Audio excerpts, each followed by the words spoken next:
conversa, eu não vou ler todo o texto. Bom, Idibal Piveta, né, que é um advogado de presos políticos durante muitos anos. O ano de 92 foi pródigo em revelações sobre os porões da ditadura. Atesta o advogado de preso político Idibal Piveta, lembrando que em abril a Comissão para os Desaparecidos conseguiu localizar o corpo de Rui Berbert, militante do Movimento de Libertação Popular, Molipo, que apareceu enforcado na delegacia de polícia do município de Natividade, Tocantins, e foi sepultado no cemitério local com nome falso. Descreve alguma coisa de Vladimir Herzog. Bom, vai, papapá. Há uma referência à relação à Guerra do Araguaia, que está num relatório do capitão de corveta Uriburu Lobo da Cruz, sobre a Operação Papagaio, ação conjunta comandada pelo general Olavo Viana Mug, à época chefe do Comando Militar do Planalto, ressalvo sediado em Brasília, que pela primeira vez contou com a participação dos fuzileiros navais. No relatório militar deixava claro o que deveria ser feito com os corpos dos guerrilheiros mortos em combate. Enterrem os corpos na selva, ordenava. Outra contribuição importante para se chegar ao paradeiro dos desaparecidos políticos foi dada pelo ex-sargento do Exército Marival Chaves, que eu tirei cópia e passei para o pessoal, já tem algum tempo isso aí, que foi divulgado pela Veja. Continuando, que denunciou o assassinato de dezenas de militantes de esquerda, cujos corpos eram esquartejados e jogados no Rio Avaré, em São Paulo. O depoimento de Marival Chaves mostrou como funcionava o bárbaro esquema de tortura e assassinatos existente nos porões da ditadura.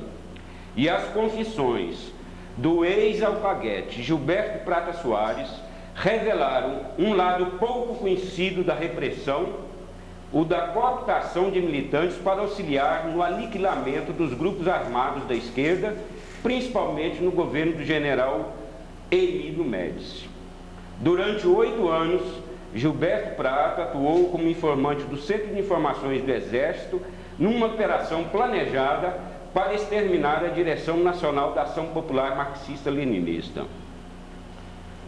Logo depois dessa última notícia, um comentário de José Genuíno. O título que puseram é: Para Genuíno, militares estão flexíveis.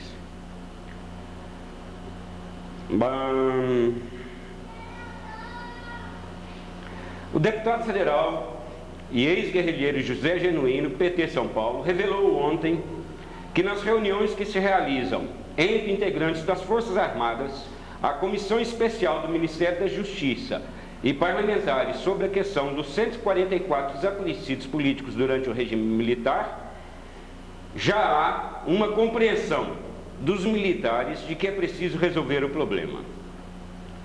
Um dos condicionamentos para essa solução poderá ser a garantia de que a lei da anistia não será revista nem abertos processos criminais contra eventuais envolvidos na morte e no desaparecimento dos 144 brasileiros. Entre aspas, estamos numa fase de sentir o terreno, sentir o clima. O que podemos garantir é que não há espírito revanchista e a tendência é que se divulguem onde estão os corpos ou onde foram enterrados.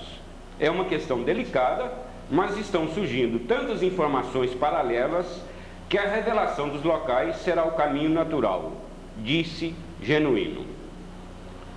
Eu tenho insistido em que a melhor solução é informar aos familiares sobre a localização dos corpos ou os restos mortais. Disposição. José Genuíno admite que ainda não há progressos significativos nos entendimentos, mas salientou que existe uma disposição dos próprios militares para se buscar uma solução. Abre aspas. Há uma compreensão de que se precisa resolver esta questão, mas o como e o quando é que ainda não está claro. Independentemente da forma em que será revelada pelos militares a localização dos corpos dos desaparecidos políticos, José Genuíno acha que, aspas, as famílias dos presos políticos têm todo o direito de recorrer ao judiciário na busca de indenizações. Nossa obrigação como Bom, está truncado o português, vá lá. Nossa obrigação como parlamentares é garantir o direito humanitário das famílias enterrarem seus mortos. No âmbito do Congresso, é tentar uma solução junto ao governo. Eu comecei do fim, foi de forma proposital. Quer dizer, do fim que eu digo é da última notícia. Porque, a meu ver, não só por isso aqui, mas por algumas outras coisas aí que eu passei para o pessoal, algumas informações, e no dia 17 de dezembro, quando eu estava fazendo depoimento junto à Comissão de Desaparecidos Políticos da Câmara dos Deputados, que eu gostaria de deixar bastante claro que é uma comissão, né, definida, né, segundo os trâmites e os artigos, né, da Câmara dos Deputados, e é por isso mesmo que eu apresentei essa cópia aqui, né, sei lá, até uma lei aí, uma portaria, não sei direito o que é não, né? E é por isso que eu passei isso aqui para o pessoal, né? E eu compareci perante essa forma.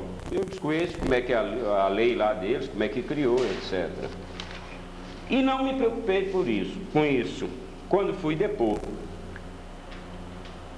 ou declarar, ou ser depoente ou declarante. Não entendo muito dessas linguagens jurídicas, mas... E por que eu não me preocupei com isso? Porque há 10 anos, através de um depoimento que eu fiz aqui em João Pessoa, perante Eleonora Menicucci de Oliveira e Maria Madalena Prata Soares, no apartamento da primeira, eu declarei, entende, minhas atividades relativas, entende, ao CIEX nesse período repressivo de 73, e em especial, e que se estendeu durante, digamos, 8 anos.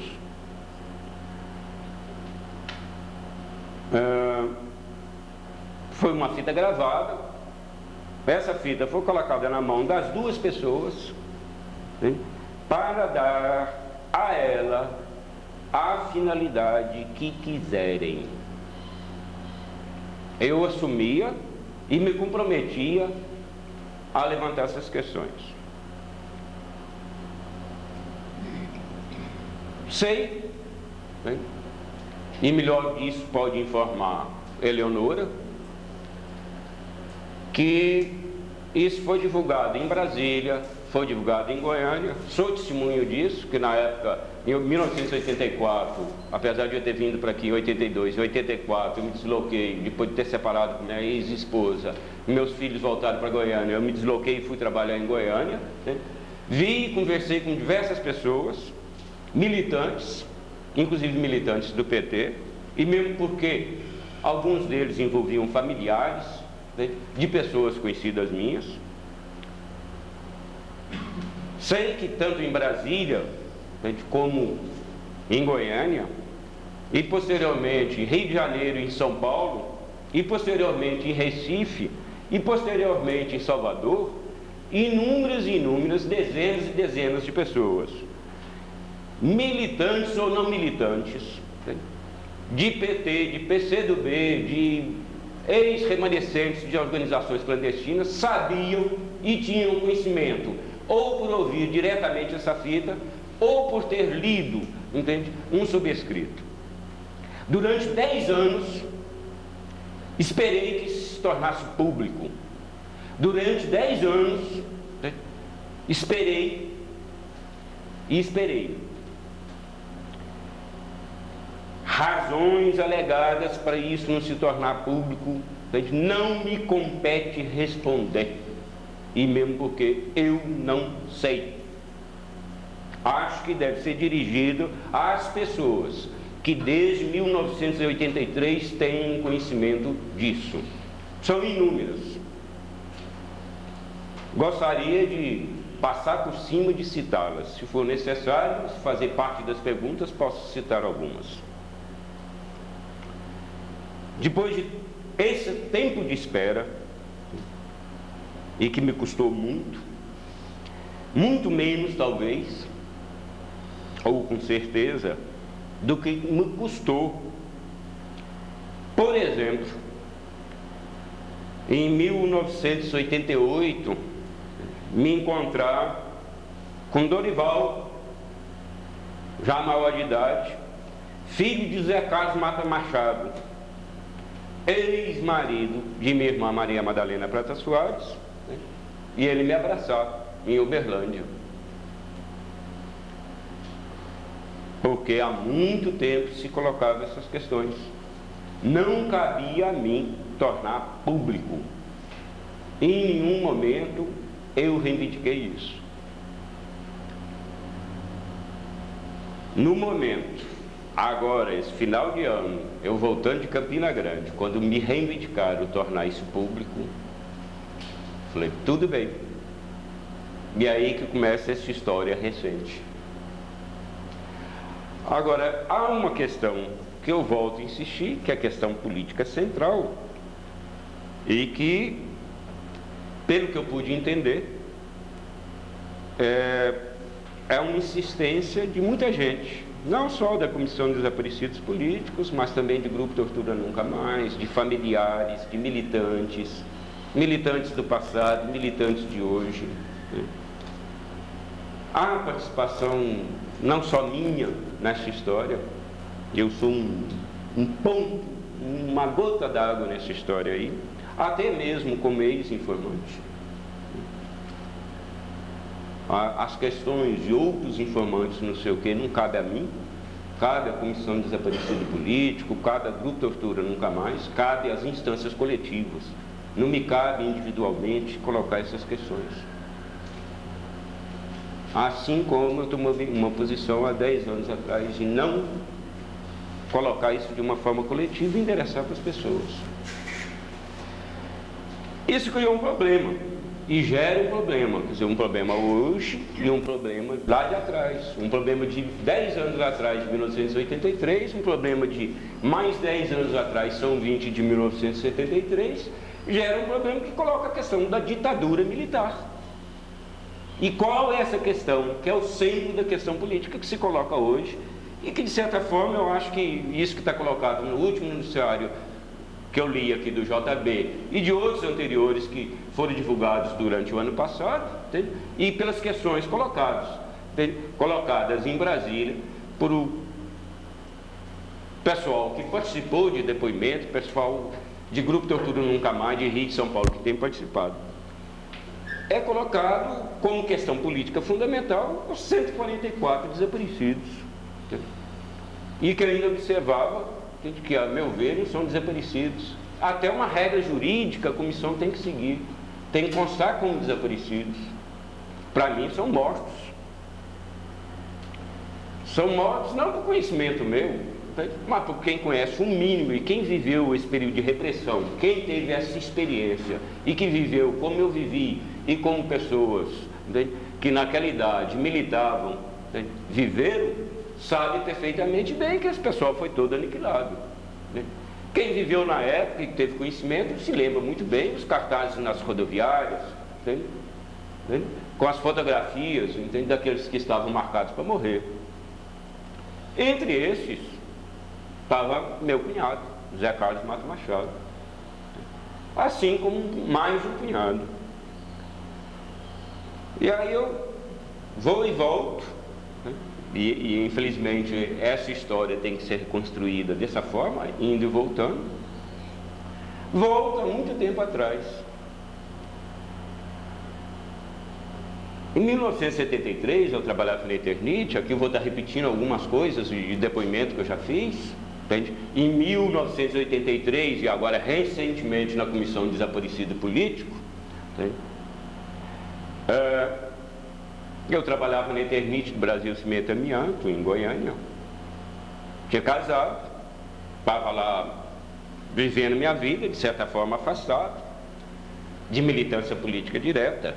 Pelo menos da militância política eu já tinha exercido anteriormente, que minha militância política ela não se prende ao período de 1973 até agora, ela vem desde 1962. Não me cabe aqui fazer histórico disso agora.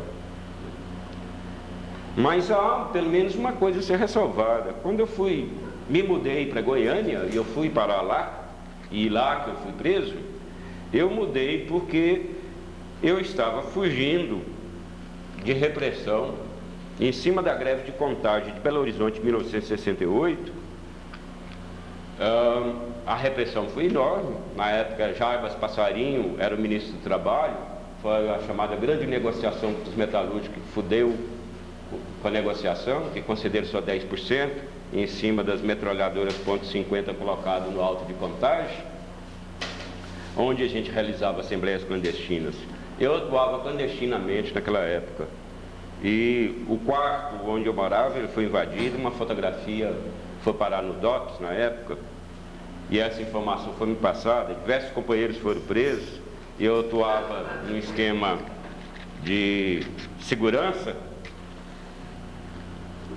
e a barra pesou. Um punhado de gente foi preso, não sei o quê, e resolvi, minha família nessa época de Uberaba, estava morando, ou que sobrava da minha família, estava morando em Goiânia, eu fui para lá. Lá, voltei a estudar, por ironia da história, comecei a fazer ciências sociais. Em 1969, cheguei no final de 61, né, aquele auge de AI-5, e ainda no primeiro ano de ciências sociais na Faculdade Federal, na Universidade Federal, uma composição lá, fui eleito até presidente do DCE da Universidade Federal. Foi o ano que baixou o 477 e que a gente teve que responder um punhado de coisa lutando contra isso. O tempo foi passando, me casei e tal, companheiros foram presos em São Paulo, ainda antes de 73. Para vocês terem uma ideia,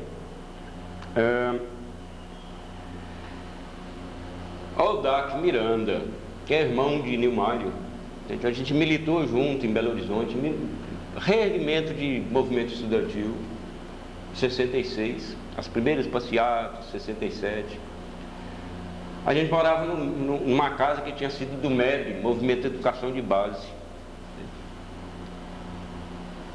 Nilmário foi companheiro de luta dentro de Contagem, porque antes eu fui de Ação Popular e depois eu saí da Ação Popular, quando se deu um racha da Ação Popular naquela época. Hoje se comenta muito no racha de parte se integra ao PCdoB, né, cria a PML, se integra e tal. Mas só que nessa época o racha foi em cima do maoísmo, né? Foi um pessoal aí que depois entrou para o PCdoB, né, veio aí para o PCdoB e constituiu aí. Aldo, por exemplo, foi de AP, Aldo Arantes, né? Ele foi de AP. A gente se encontrou em outras épocas também. E nesse racha, aí era discussão de leninista, maoísta, como é que era socialismo, não sei o quê. Eu fui parar no POC, um minúsculo partido, Partido Operário Comunista, dissidência da POLOP, que já era dissidência de não sei o quê, de não sei o quê. Na greve de Contagem eu estava aí participando do POC. Não só eu, como uma série de pessoas que estão por aí circulando, que estão trabalhando, que estão militando. Uma época confusa, conturbada, vai para Goiânia, vou para DCE, passa isso. Desse pessoal, né? Nilmário, o irmão de Nilmário, de Aldac, de não sei o que, eu conheço muito tempo atrás. Em Goiânia, em Em 1970, de 69 a 70, eu vou para São Paulo. Já tinha perdido meu pai, eu estava aguentando minha mãe, o presidente do ECE, aguentando aquela confusão danada, repressão 477, tinha um pessoal que tinha sido enquadrado, aquela confusão toda. O vice-presidente era Valdir Camacho Bezerra, foi coordenador de campanha agora do Darcy Accords, militante do PT há muito tempo, casada com Tânia Guimarães, prima de Ernestina Guimarães, que está envolvido nessa minha história posteriormente, que foi padrinhos de meu casamento, assim como Pedro Wilson Guimarães, né? Ex-reitor da universidade, candidato diversas vezes, tal, não sei o quê, também foi padrinho do meu casamento, jogamos bola junto, o dia que eu casei em 1970. João Bosco, que está ocupando uma secretaria agora lá, né? Fui para São Paulo. Em São Paulo, no meu jeito costumeiro de ser, fui trabalhar fiz um concurso, fui trabalhar numa usina da Light. Trabalhei durante um punhado de tempo. Me casei, morando em São Paulo, mulher lá para trás, aluguei uma casa. Aí apareceu um pessoal de Goiás, Hamilton Pereira da Silva, que foi muito tempo coordenador de CPT, hoje está não sei o que aí de PT, não sei nem direito.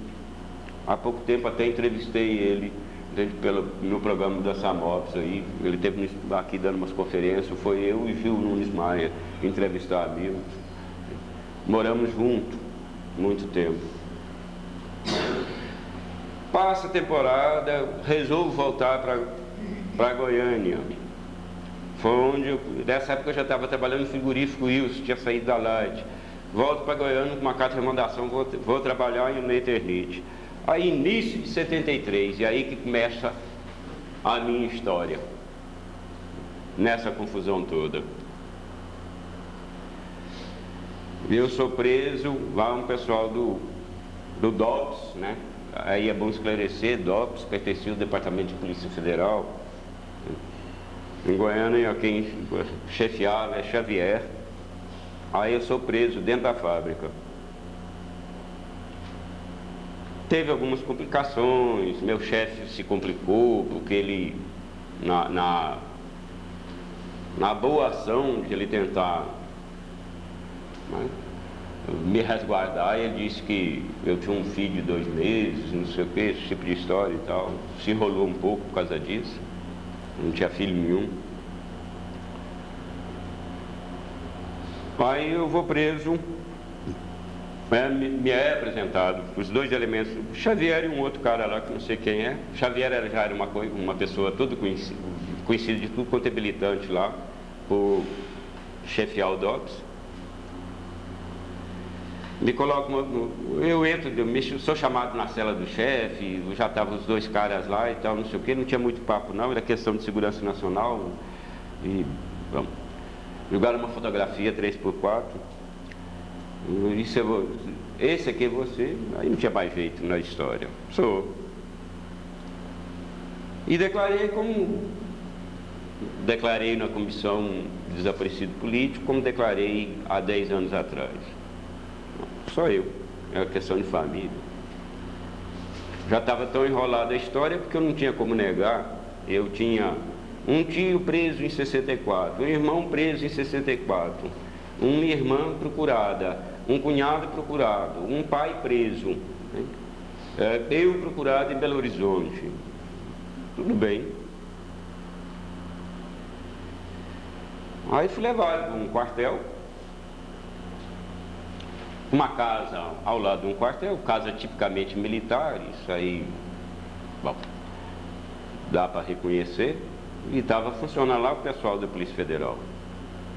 Assim que foi, eu tentei negociar antes de sair, né, o próprio chefe lá da Divisão de Relações Industriais, da qual era subordinado, alegou algumas coisas. Eu falei, não, aí eu preciso avisar meus familiares, eu preciso... Não, eles vão ser avisados e tal. Eu vi que a barra não tinha muito jeito, mas tudo bem. Bem que ainda tinha uma esperança de a barra não ser tão pesada.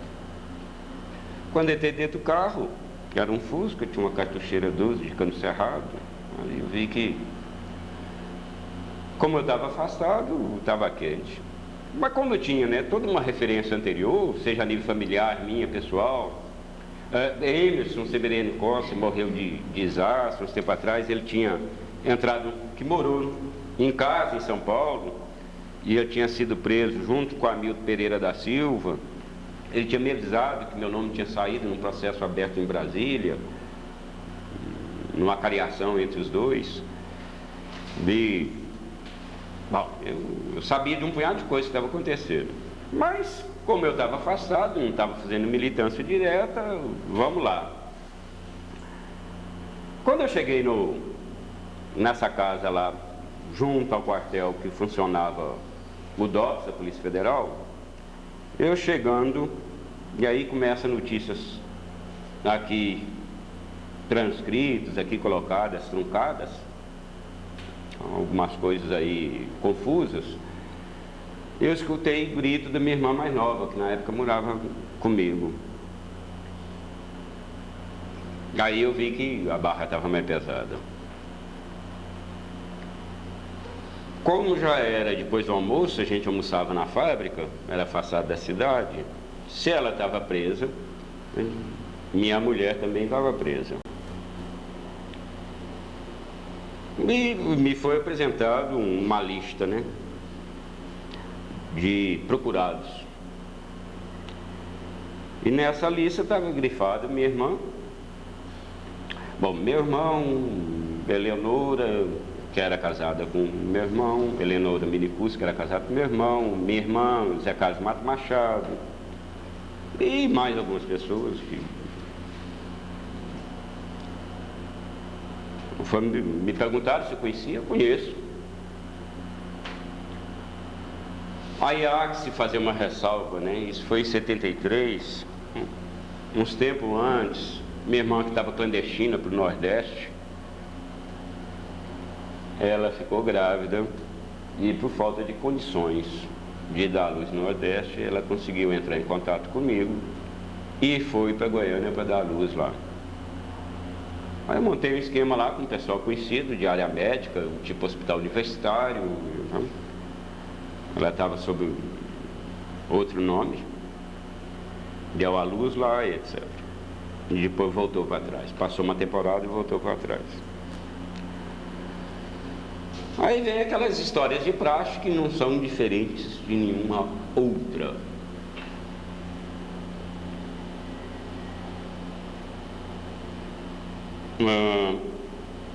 A impressão, aí por dados até posteriores que eles tinham, que eu era um cacife muito alto. Aí eu digo isso por causa do cerco que foi feito à casa, o esquema paramilitar que foi montado, entende? De não sei quantos homens armados, etc. E pelo tipo de tratamento recebido. Há uma observação nessa parte impressa aí, em relação à questão de tortura física e psicológica, que eu fiz uma observação que não achava isso relevante e continuo não achando relevante. Faça a questão política colocada.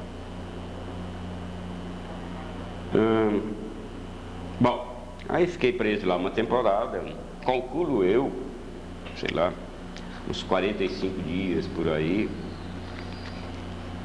Minha irmã e minha ex-esposa saíram com uns 15, 20 dias, mais ou menos por aí. Eu ficava preso no quartel, numa cela isolada, e volta e meia era chamado para, nessa casa lá, que era casa de militares, mas funcionava, eu via o pessoal que eu sabia que era de Polícia Federal. Veio gente de Polícia Federal que deu para perceber, de Uberaba, veio gente de Belo Horizonte, né?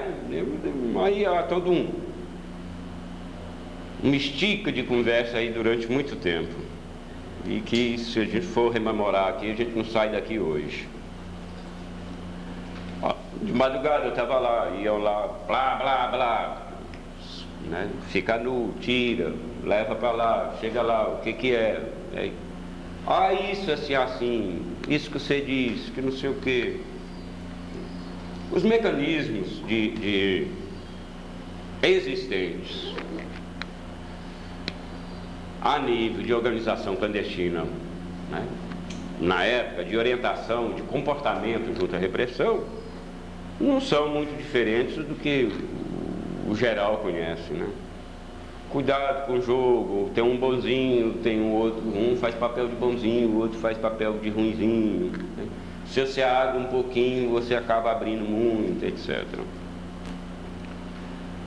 Como eu estava numa situação mais ou menos afastada há algum tempo, mais ou menos privilegiada, conversei um punhado de coisas referentes a coisas passadas, né? E que já eram públicas. Aí depois veio outras coisas. No meio dessas conversas, em cima de toda essa situação,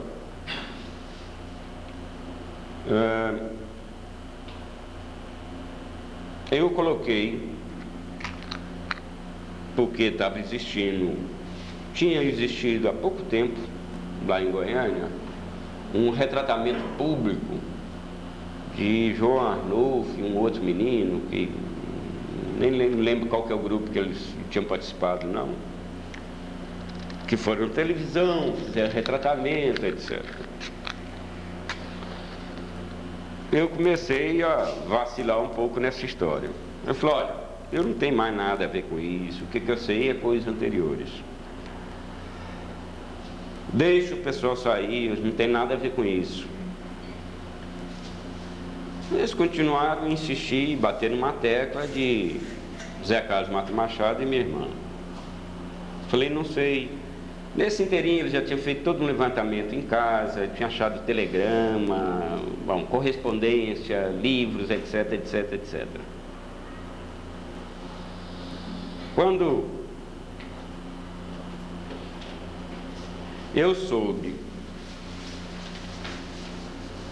que minha irmã mais nova e minha ex-esposa tinham sido liberadas, e eu achei que a situação ia amainar, ia ficar mais tranquilo, aí foi mais uns 30 dias. Aí aquelas histórias de todos presos, de não sei o quê. Aí a história se repete, né? Confinamento dentro de uma cela, sozinho, né? Perturbação, neguado, fique nu, isso aí tem relato, tá cheio de coisa nesses trem de livro aí, eu prefiro passar um pouco por cima dessa história, pelo menos por enquanto.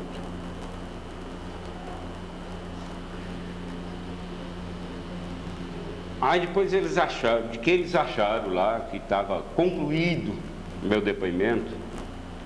Agora você vai para Brasília, tem um pessoal lá que está querendo te ver.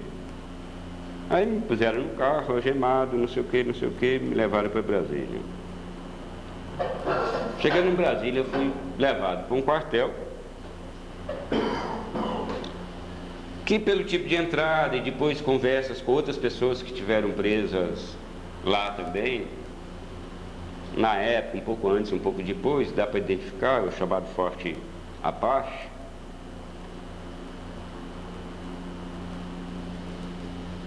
Depois de ser colocado numa cela, aí que todo aquele ritual, né? Sobe escada, capuz, não sei o que, fica nu, não sei o que, no escuro, numa cela sozinho, que não sei o que, passa um, diz uma coisa, passa outro, diz outra. As histórias de avião, não sei o que, né? As histórias que eu conhecia. Eu fui levado na presença de um... Eu chamo oficial porque, apesar de ter servido tiro de guerra há muito pouco tempo, dá para reconhecer um militar mais graduado pelo jeito. Se apresentou como Dr. César. Terno, gravata, muito bem jeitoso. E Dr. César disse que, falou, olha, isso tudo que você falou, você é bunda de pinguim. E bunda de pinguim, na terminologia deles, a pessoa que tinha afastado não tinha deixado o rabinho de fora. tudo isso aí que você falou, a gente já sabe, isso aí é café pequeno. A guerra acabou e o que a gente está querendo é outras coisas. A gente quer sua irmã e o Zé Carlos Mato Machado. Ele é de direção, ele está no Nordeste, não queremos chegar neles. Ela também está para lá e não queremos eles.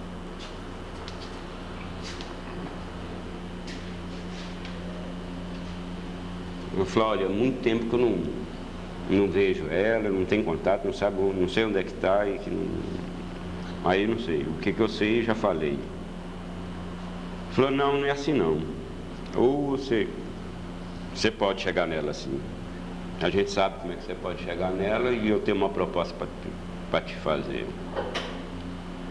Eles vão morrer e você também vai. Agora a sua irmã fica livre, mas ele a gente quer. Você vai e pensa. Aí eu fui cooptado e fiz. Aí começou um processo que ele foi mais ou menos rápido, porque eu tinha sido preso em fevereiro de 73 e isso aí já devia estar em torno de maio, por aí assim. Como não tinha ideia como encontrá-la, e de fato não tinha, aí eles começaram, aí é um sistema de planejamento, que aí é a questão do meu depoimento na comissão de desaparecidos e no coisa. Depoimento que já foi feito, está gravado. Aí um planejamento dentro do CIEPS. Eles sabiam como fazer. Não, você vai procurar o doutor Edgar Mata Machado, que era pai de Zé Carlos, e fala que você foi preso, etc. Já noticiamos que você foi preso, já estão sabendo. E entre em contato com ele, e ele deve ter algum contato com o filho e com a sua irmã. E através disso nós vamos chegar. E aí é essa a alternativa. Aí eu negociei. Tudo bem, mas deixa minha irmã viva. Aí essa história desenrolou durante 73 inteiro. Eu estive em São Paulo, voltava, não sei o quê. Bom, aí tem toda uma cronologia, que isso aí, o depoimento está registrado lá na Comissão de Desaparecido Político. E provavelmente eu vou ter que repetir isso ainda muitas vezes, mas vou me adiantar aqui um pouco. Bom, o fato é o seguinte, que aí fui parar em Salvador, consegui entrar em contato com o Madar, em São Paulo, vi um contato de telefone que o Edgar me deu, aquela confusão toda, mas era loucura esse negócio na época, uns negócios muito corridos, sempre, né, campanado por oficiais do CIEPS, oficiais e subalternos. O deslocamento, inclusive, o deslocamento meu para Belo Horizonte foi através de um avião militar. No meio do caminho tinha aquelas brincadeirinhas de jogar lá embaixo. Fui para um quartel em Belo Horizonte, fui colocado numa cela. Passado um certo tempo, aí quando foi montado, né, dá para entender perfeitamente bem, quando eles levantaram em torno da casa do Dr. Edgar, como é que eles iam fazer, onde é que eles iam ficar. Aí foi montado, me levaram para lá, me colocaram uma cápsula para ouvir, né? Um botãozinho na barriga, com posto de escuta fora, casa cercada, etc, etc, etc. Claro que tudo é paisano, tudo, né? Para acompanharem, né? Qualquer coisa de falar de diferente, você não sai da casa, né? E essa história foi esticando. Fui parar em Salvador. Aí já tinha feito contato com o Madá em São Paulo, então não sei o que, fui para lá. Em Salvador fui para uma pensão, aí me arrumaram um emprego lá na Secretaria de Trabalho e Bem-Estar Social, por isso que eu coloquei aquelas xerox aqui. Foi um oficial do quartel lá de Salvador que arrumou isso lá. Sinal, no primeiro dia eles me hospedaram num hotel na praça lá que fica o quartel, não sei o nome mais, um hotelzinho pequeno lá. Eles eram bem conhecidos lá, tinham intimidade. Né? Tipo, dormir no quarto, na mesma cama de casal, na mesma cama com o outro, com a pistolinha 45 na mão. Aí depois fui para essa pensão, a famosa pensão da Rua Independência, número 54, que por incrível que pareça, apesar de lembrar a cara de um punhado de gente que morava nessa pensão, que não tinha nada a ver com essa história, era pensão, cheia de gente. Uma época era tão confusa que eu faço esforço de memória para lembrar o nome da dona da pensão, eu vejo ela como se fosse hoje, do pessoal lá que estava fazendo serviço telefônico, da Sims, que era de Belo Horizonte, a gente ia para a praia, de não sei quem, não veio. Aí era na base da cachaça e de empaques. E aguardar o contato de Zé Carlos, de minha irmã e Zé Carlos.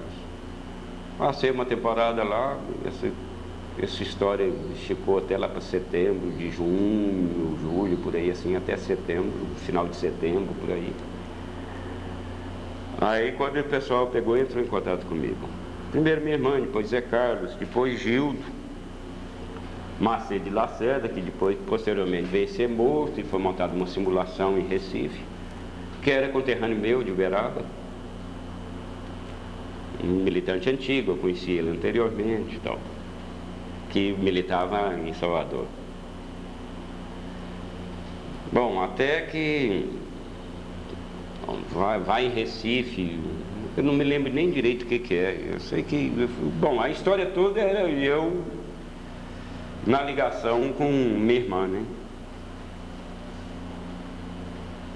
Ela e Zé estavam com alguns problemas e eu acompanhava a história.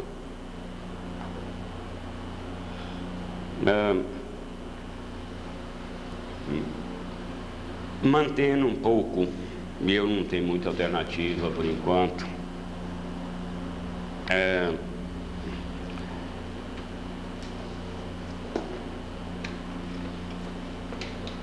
eu e Zé era muito amigo, gostavam tinha coisas comuns que a gente gostava, a gente conversava, mas sabia que ele ia dançar.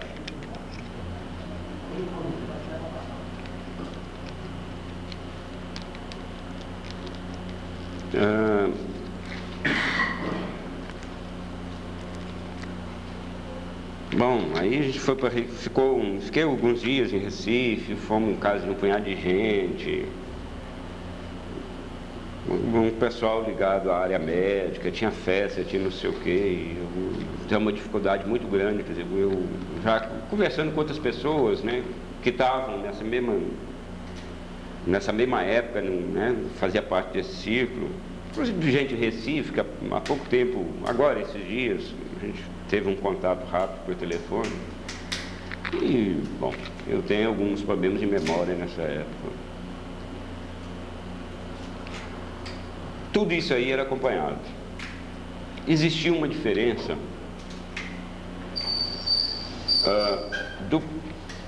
entre, digamos, o planejamento inicial feito em Brasília por oficiais do CIEX e a forma de condução que existia em São Paulo.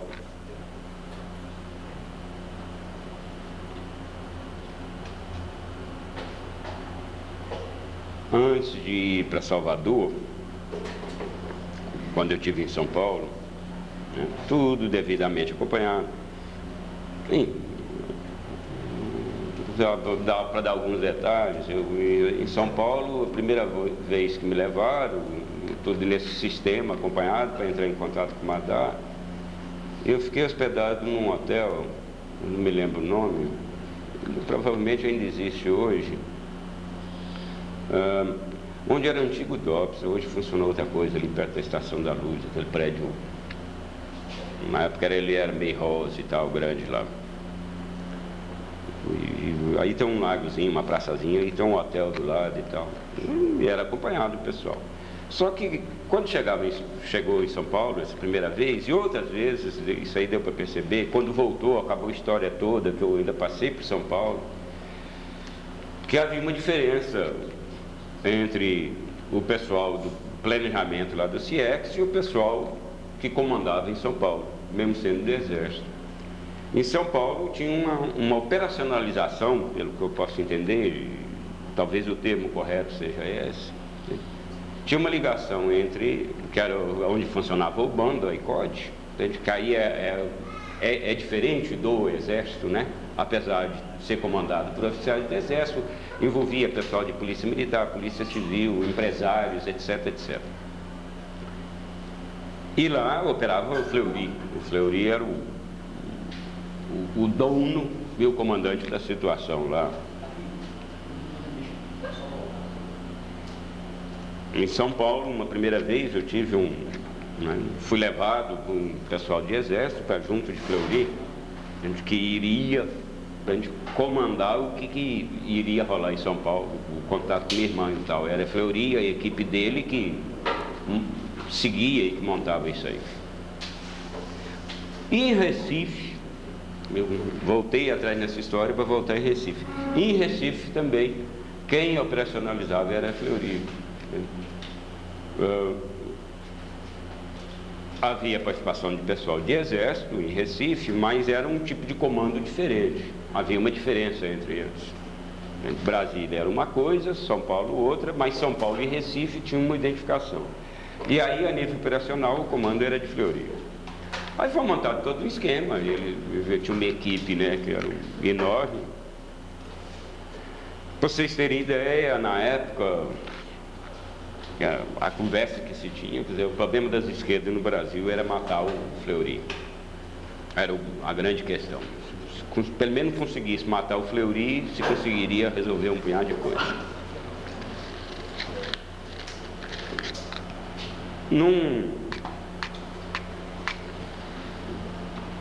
Num acontecimento meio confuso, um pessoal que morava lá no edifício lá, que tinha um punhado de estudante de área médica, que não sei o quê, e parte do pessoal, tinha muita gente hospedada, era 3 apartamentos no edifício pequenininho, ia mudar para uma outra casa na mesma rua, que morava a Sônia, que é ex-esposa de um ex-presidente de Único, de Pernambuco. Acho que ele foi depois de Travassos, alguma coisa assim. Era vice, parece. Como o pessoal começou a deslocar, não sei o que, os caras acharam que estava havendo um movimento de fuga. Tinha havido alguma coisa e que o pessoal ia fugir. Aí fecharam. Aí começou a complicação, porque no entendimento, né, dos planejadores, digamos assim, do pessoal de Brasília, houve uma precipitação. E aí começa um processo de fuga, aí veio aquele negócio muito rápido. O Zé tinha que se deslocar, mandar com um menino pequeno, tinha que se deslocar, que não sei o que, passe para Bahia, que não sei o que, tinha que avisar a gente. Aí é muito confuso, correrias e etc. Algumas coisas relatadas por outras pessoas, inclusive por Madá, né, posteriormente, já em 83, e por outras pessoas também. Bom, o Zé desenvolvia um trabalho na área rural. Entende? Havia uma aproximação entre, parece-me, que havia uma aproximação entre, como havia setores da antiga AP que tinha ido para o PCdoB e a PML, havia uma certa aproximação nessa história. Eu não sei como é que é direito, eu não tenho dados nenhum para isso. Ele parece que se deslocava aqui para Paraíba, a área rural, e se deslocou também para o Maranhão. Nesses trajetos que ele fazia, ele era todo acompanhado. Assim como está tendo um vídeo aí, na época já tinha, por conversas que eu escutava, né? Vídeos dele, sabia até o jeito que ele andava. Tinha observações sobre ele, que eu conhecia há muito mais tempo, tinha convivência, que eu nunca tinha percebido. O ombro direito ou esquerdo, sei lá, era mais inclinado quando ele andava, de vez em quando ele tinha um cacoete que fazia não sei o quê. Aí começa essa história da dançada a nível de AP, né? Que está aí, de certa forma, truncada, relatada. Então, o que eu posso depreender, e com conversa com o pessoal da Comissão de Desaparecido Político, conversa com o Madá, conversa com outras pessoas que vêm se arrastando aí há 10 anos, o pessoal com que Zé Carlos, nessa época, entrou em contato, era pessoal que foi ficando campanado, foi ficando sendo seguido. E na trajetória que ele desce, quer dizer, já antes em Salvador, que ele desce, passa para Salvador, depois a gente vai para o Rio, aí ele já estava colocando questão de se ausentar do país, ele estava resistindo, não estava querendo sair do país, e achava que não era a hora e tal. Vai para o Rio, eu sei que ele entra em contato com outras pessoas, não sei com quem. Uma referência que eu tenho seria Ernestino Guimarães, outros nomes eu não tenho referência. Eu tenho essa referência de Ernestino porque no Congresso da UNE, quando eu morava em Belo Horizonte, eu me deslocaram para Goiás, a realização do Congresso de... eu participei de uns 2 congressos de UNE antes, né? Nem estudante não era, mas levava documento, esse tipo de coisa. Foi lá, o primeiro foi em Vinhedo, em São Paulo, uma coisa de padre lá, mas existe até hoje, um seminário enorme. Depois o outro foi perto de uma região lá, perto do Rio, lá de Petrópolis e tal. Congressos clandestinos, né? Bem anteriores ao de Ibiúna. E em um determinado período, né, a retomada de movimentos, não sei o quê, o Ernestino era presidente de UNE, né, foi eleito presidente de UNE, era uma grande liderança, né, eu estudava no UNB, e eu fui encarregado, a nível de ação popular, de me deslocar para Goiás para fazer os contatos, para fazer a articulação do Congresso. Não só em Goiânia, como em Brasília e tal. Então eu tinha uma referência de Ernestino e tal, a gente conversava sobre uma série de coisas, por isso que eu tenho bem gravado essa história que no Rio ele deveria, entre outras pessoas, cruzar com Ernestino. E é por isso mesmo que a nível de depoimento eu coloco que, apesar de aparecer outros nomes, que com certeza eu tenho certeza de Zé Carlos Machado, Gildo, Marcelo de Lacerda, Ernestino Guimarães, eu que conduzia a repressão e eles foram assassinados. Mais gente também foi. Passado no Rio, tudo muito rápido, já era correria, eu era se fugindo. Foi para São Paulo, tudo acompanhado, tudo campanado com o pessoal de exército, já com alta sofisticação de seguir, de etc. Foi porque já há muito tempo se sabia as formas de seguir, né? O que a repressão usava, né? Seguir o ônibus, seguir não sei o quê, já existiam formas de como, né? Aí é um sistema de informação contra informação. Então, como é que o pessoal usava, a repressão usava para seguir, né? O cara ia preso, aprendia alguma coisa, passava, então se montava, né, manuais, né, clandestinos, internos, de como é que você poderia fazer para despistar. Mas ao mesmo tempo também já a repressão ela já tinha toda montada, o esquema de estrutura de todas as organizações de esquerda. Eles tinham todo o conhecimento de funcionamento e aplicavam, né, bom, eles recebiam informação correntemente, isso dava para perceber. E eles montavam outros tipos de esquemas que a pessoa, ficava muito difícil da pessoa perceber que estava sendo campanada, sendo seguida. E isso aconteceu, foi até São Paulo. Um dos esquemas montados era justamente esse, que foi montado de forma planejada, no qual eu entrei, de cooptação. Meu tipo de cooptação, por exemplo, foi de Bunda Pinguim, e é por isso que nas coisas que eu selecionei, eu coloquei aqui aquele negócio daquele casal, etc. Que, bom, pelo que diz a reportagem, recebeu treinamento no interior de Goiás, não sei o quê. Desconheço essa história, recebi em dólar, foi parar em Portugal, etc. Isso não sei. Sei que esse sistema de cooptação, ele era utilizado.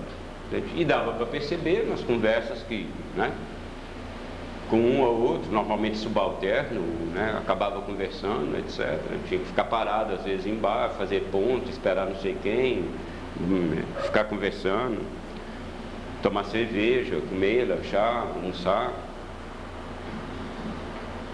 Dava para perceber que eles tinham um sistema de... diferentes sistemas de cooptação, dependendo da pessoa. No meu caso, o que eles denominavam bunda de pinguim. Outros foram através de outros esquemas, né, de pressão mais direta, ou, sei lá, doutrinação, levar para um canto. Outros foram através de menos pressão, outros pressão física, outros pressão ou tortura física, ou tortura psicológica, outros mais disso, outros daquilo, né? O fato é que dava para perceber que eles tinham todo um esquema montado. Em São Paulo, nós fomos para... Eu tinha já um contato marcado com o Zé Carlos lá. Foi aí era já no escritório de advogados. Quincas, Joaquim, que era de Belo Horizonte. Ele e um outro menino também que teve problemas, não me lembro agora o nome de advogado, que também era advogado se formou em Belo Horizonte também. E que na época, né, em 73, eles já defendiam preso político, já tinham se formado, defendiam preso e tal. E o Zé Carlos tinha um esquema montado. Quando eu fui me encontrar com o Zé Carlos no escritório de Quincas, aí já estava o Fleury, a sua equipe estava toda montada e dá seguimento. E ele já estava indo fugindo, ele sabia que, né, já se percebia, todo mundo percebia que já estava sendo aniquilado, estava caindo, já se tinha informações, né, Recife, Bahia, desde Rio, já estava caindo todo mundo. E ele, pessoalmente, né, existem outras versões, eu na realidade não sei qual que é verdadeiro, esse sistema de informação contra informação, analisando mais recentemente, a gente percebe, né, usando dados de outras pessoas, né, a nível de grupo Tortura Nunca Mais, a nível de Comissão de Desaparecido Político, a gente percebe que eles tinham, até mesmo com o pessoal que eles cooptavam, eles costumavam dizer algumas coisas para poder confundir. Ele ia para Belo Horizonte, tinha um esquema montado com o pai dele, um negócio de uma fazenda, ia se esconder lá. Ou até mesmo porque ele já estivesse preocupado e já estivesse falando dentro do esquema de segurança a nível da própria organização, né? Ele como militante já estava cuidando com todo mundo, né? O fato é que ele saiu de lá seguido, e logo depois ele foi... Para mim ele teria sido morto logo depois, ele teria resistido, segundo eu vi comentários. Mas depois, posteriormente, parece que ele foi preso, levado para outro canto, foi levado para Recife. Aí montaram a simulação que saiu no jornal de 1973, Diário de Pernambuco, né, que eles teriam se matado num ponto, né, os velhos pontos, etc.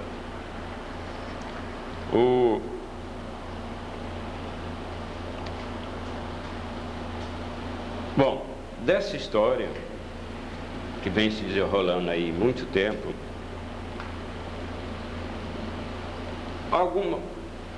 não é uma questão só minha. Há uma série de cruzamentos de informações que o Grupo Tortura Nunca Mais vem levantando. A fita que eu gravei, sim, me forneceram uma carteira de identidade, um oficial lá do Exército. Quando eu fui sair para Salvador, falou: isso aqui é legalzinho, você pode viver no lugar que você quiser, né? Assina aí, então, com uma carteira de identidade, tirado no Departamento de Polícia Federal de Brasília, não sei nem onde é que fica, nunca tive. O nome de Fernando de Oliveira, coloquei aqui essa cópia. E essa carteira ainda existe. Eu coloquei na mão de Madá e de Leonora. Hoje ela está na mão de Socorro Lisboa, que é do Grupo Tortura Nunca Mais. Ela é da prefeitura lá, está trabalhando em cima dos arquivos de DOPS de São Paulo. Era até para vir agora. A fita gravada, feita 10 anos atrás também, está com ela. Foi tirado algumas cópias, eu não sei direito como é que isso foi encaminhado. Eu sei que, passada essa fase, digamos, mais brutal aí, que era claro, né, e que ficou claro para mim, que era aniquilar, né, a direção da ação popular.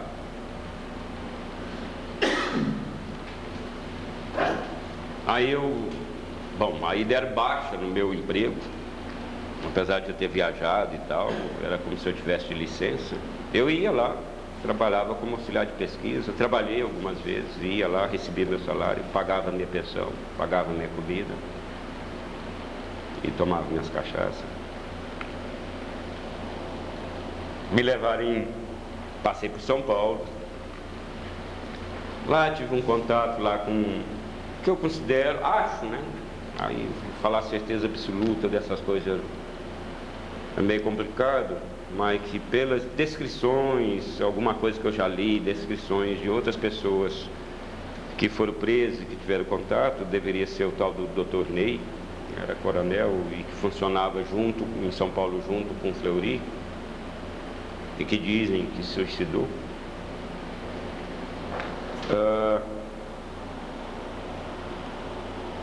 Me propuseram continuar e me aproximar do PCdoB. E aí é uma confusão aqui atrás de Orlando, que é o repórter que fez a entrevista comigo em Brasília, lá no gabinete de Neumário Miranda, lá em Brasília.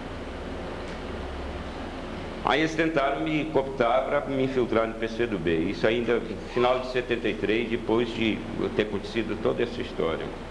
Aí eu me recusei. Houve uma complicação porque um outro cara do Exército, que não era de lá, a gente que era ligado ao pessoal de Brasília, Dr. Flávio, ele, não, mas não sei o que, não pode e tal. Volto eu para Goiânia. Dr. César, que era o comandante, que funcionava sempre lá dentro do quartel, pelo menos 3 ou 4 vezes que me levaram lá. Além da que eu fui para lá preso, 3 ou 4 vezes me levaram lá, apesar de sempre encapuzado, mas sempre era levado para uma sala, que era uma sala de reunião, mesa de reunião e tal, não sei o quê. Era um oficial de lá. Ele já tinha me dito outras vezes e ele me disse que nunca mais largava. Agora não tem mais jeito, para tu agora nós vamos te acompanhar o resto da vida.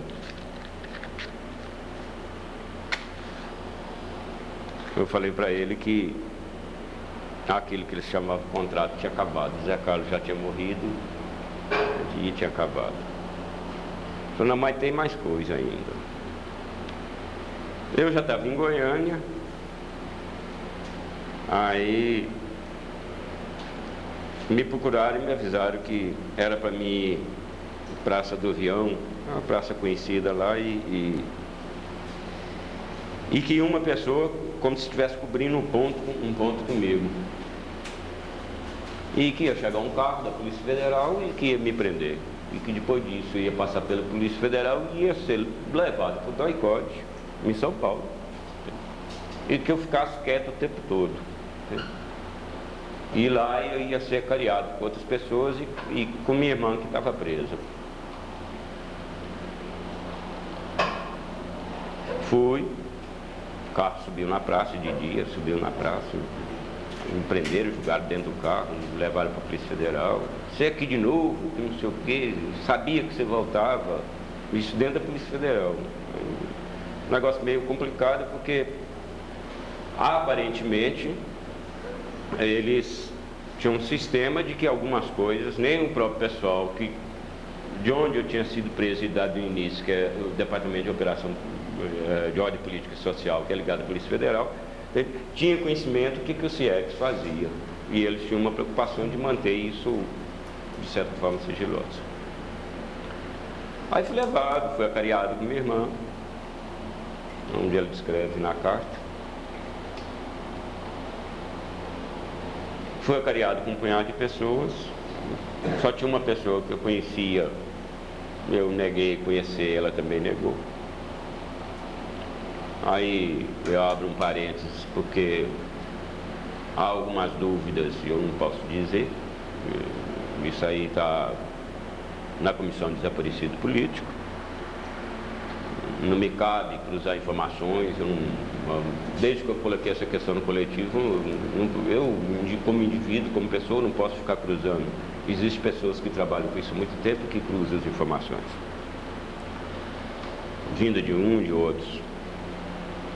Bom, meu caso não é único, existem outros casos, né? Algumas avaliações colocam em 20 e poucos, outros em 30 e poucos, outros em 40 e poucos, em diferentes organizações, né? Sob diferentes formas de cooptação. Eu não sei. Mas eu poderia chutar que, com certeza, pelo estrago que foi feito, pelo menos uma boa dezena, umas 2 dezenas, certamente eles conseguiram cooptar e mantiveram infiltrado em diferentes organizações de esquerda. Essa era a estratégia, era essa a forma de planejamento de atuar para poder destruir as organizações clandestinas. Isso passa pela AP, passa pelo PCdoB, passa por POLOP, passa por... Bom, enfim, todas. A LN, etc, etc, etc.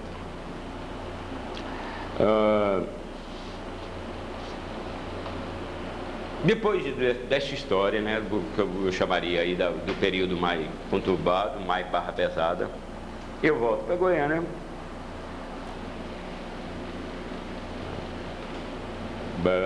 Volto a trabalhar por minha conta, arrumo emprego, fui trabalhar numa distribuidora da Antártica, na área de pessoal. Tinha um amigo meu que era chefe lá administrativo, sei lá o quê, e fui trabalhar. Passado algum tempo, eu sou procurado novamente, queriam mais informações. Aí começou um período que eu chamo o período do sei lá o quê. Volta e meia, a gente ficou em intervalos maiores, não foi um período assim, igual eu estava de guia, né? Via minha irmã, via Zé Carlos. Eles procuravam e pediam informação disso ou daquilo. Essa situação se estendeu com períodos, intervalos maiores, de meses, de menos meses, até eu já estava... Bom, eu tinha perdido... Né, em 73, quando fui preso, eu trabalhava no Territ, tinha prestado vestibular, tinha passado vestibular. Em 74, né, no final de 73, essa história de mais atribulado tinha encerrado, eu voltei para prestar vestibular, fui fazer economia. Tinha feito uns tempos... Bom, depois que eu voltei para Goiânia, eu tinha feito um concurso público de agente administrativo do DASP, aí me lotaram no INPS, eu fui trabalhar em INPS. Me formei, eu já era monitor. Como essa história era uma história escondida, eu era um bom professor. Eu prestei concurso na Católica, fui dar aula na Universidade Católica, prestei concurso na Universidade Federal, fui dar aula na Universidade Federal. Seleção normal, igual às outras. Participei de movimento colaboradores. Quem conhece, na época, quando se criou esse pessoal dos chamados professores colaboradores, se transformaram em auxiliar de ensino, foram integrados no quadro. Só não fui a Brasília, porque volta e meia eu era procurado. Aí eu resolvi dar um fim nessa história. Aí pedi demissão das duas universidades.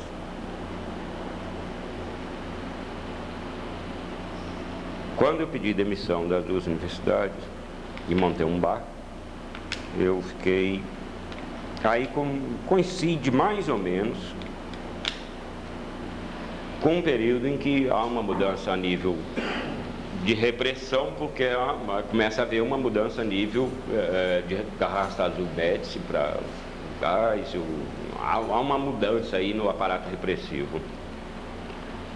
Ainda foi, enquanto eu estava com o bar, contatado por pessoas que eram da Polícia Federal, em Goiânia.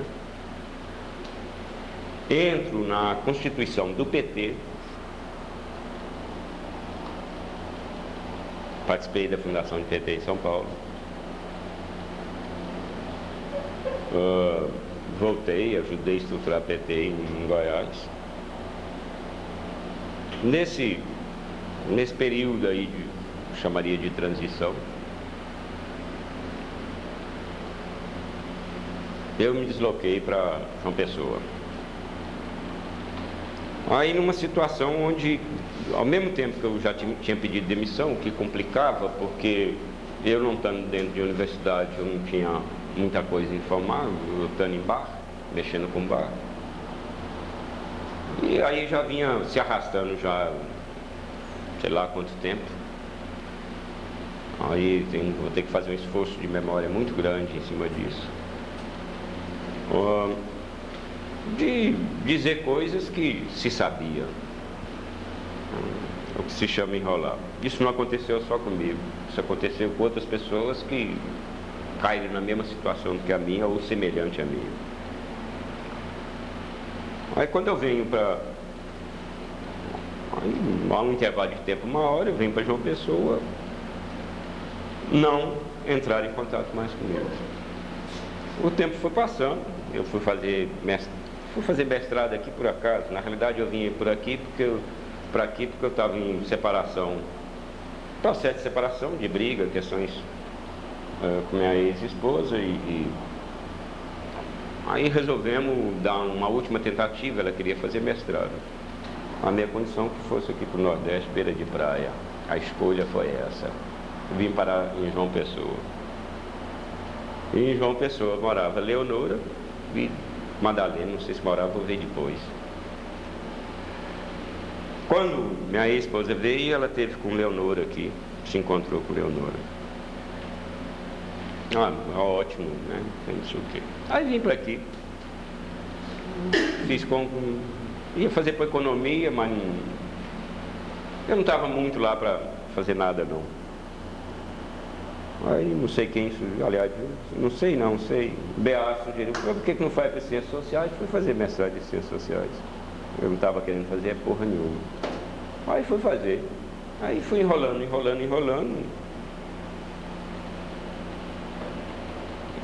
Isso aí deve ter o quê? Eu vim para aqui em 82. Durante aí 1 ano aí, eu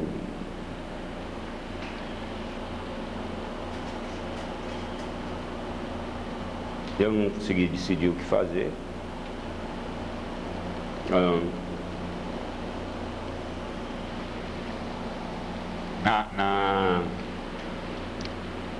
No meu modo de ver, eu não dava. Era uma situação muito difícil para mim, porque eu conhecia as pessoas, conversava sobre as pessoas, convivia com pessoas que tinham os mesmos tipos de pensamento. Aí a questão do campo ideológico, né? E no campo ideológico eu afinava com uma série de pessoas, mas ao mesmo tempo ficava com aquela questão que se arrastou por um bom tempo, de que as pessoas com as quais eu afinava, ficava difícil de conviver, porque eu ficava o tempo todo pensando nessa situação que eu tinha passado.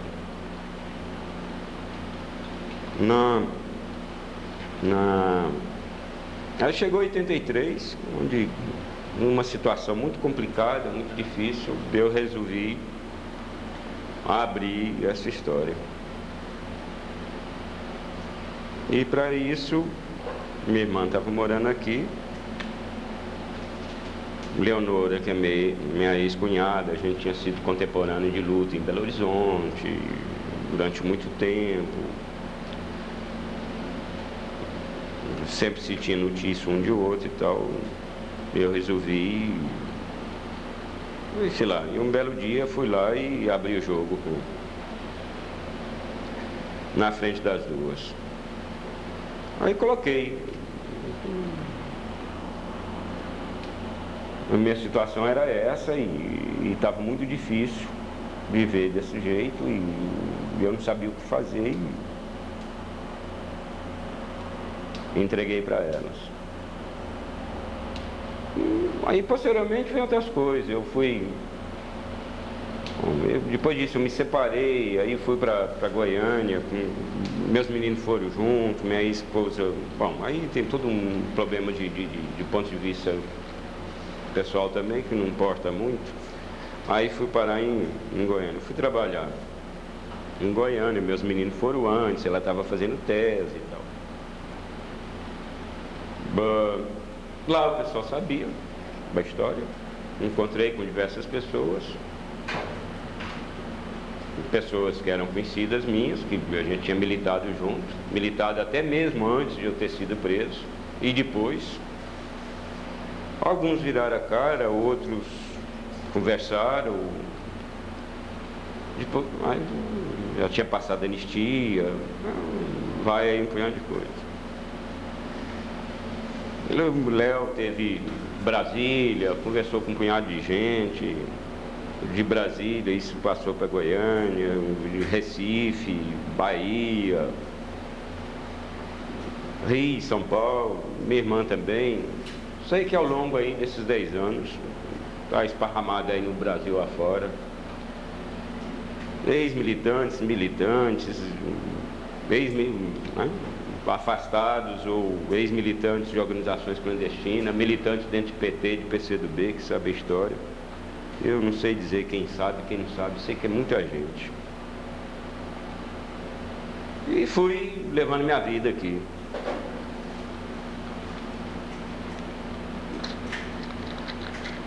Chegou um ponto que foi se tornando muito difícil para mim de novo,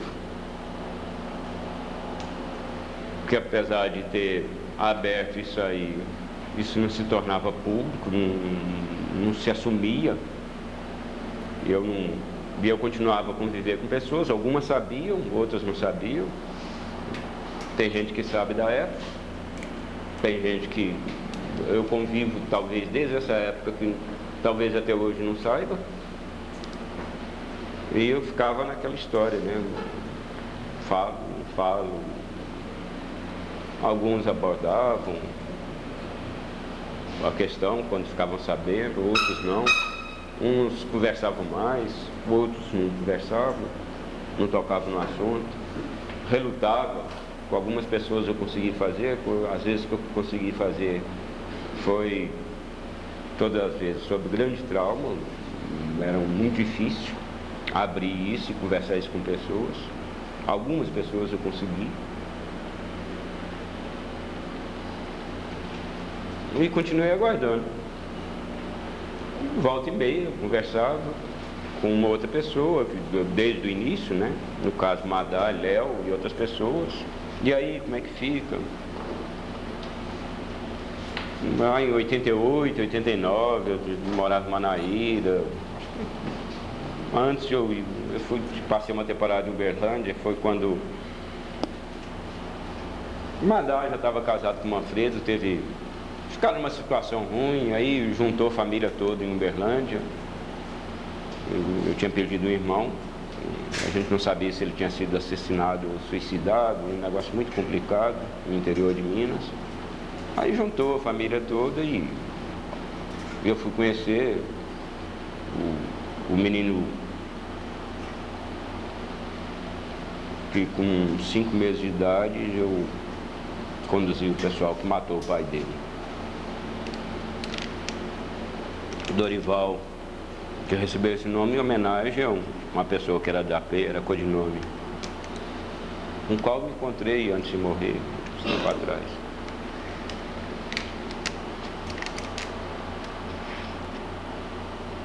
Voltei para cá e continuei a levar minha vida. Só que chegou um ponto que aí eu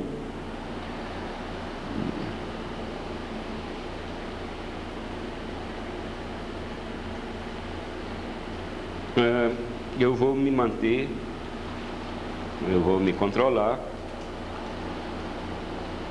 para poder descrever alguma coisa do que é isso. Além sem esquecer a questão política fundamental que se coloca agora, que eu acho que ela é fundamental mesmo, antes de entrar em questões mais pessoais, que é a questão dos 144 desaparecidos, e talvez mais, a gente conseguiu talvez agora recentemente levantar mais 3, que é o pessoal da área de campo, que é muito mais complicado, porque é um pessoal que, pelas próprias questões de segurança, né, se estabelecia barreiras, né? Não há como negar que o pessoal de direção que desenvolvia trabalho era o pessoal militante de direção, era o pessoal mais... Bom, era oriundo de classe média, etc, etc. E esse pessoal era mais complicado. A gente talvez agora tenha conseguido aí localizar alguma coisa aí de 2 ou 3.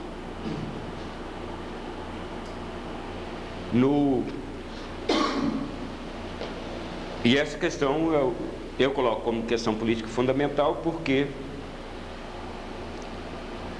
Bom, primeiro que é o seguinte, eu sou meio ortodoxo, apesar de toda essa minha história, eu considero uma questão para o lado psicológico e outra questão a questão ideológica. Eu nunca abri mão, apesar disso tudo, de minha ideologia.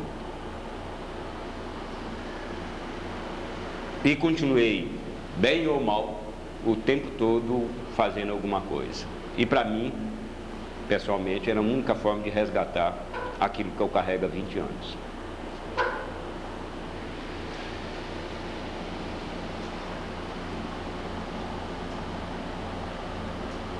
E essa questão política que se coloca agora é a questão de como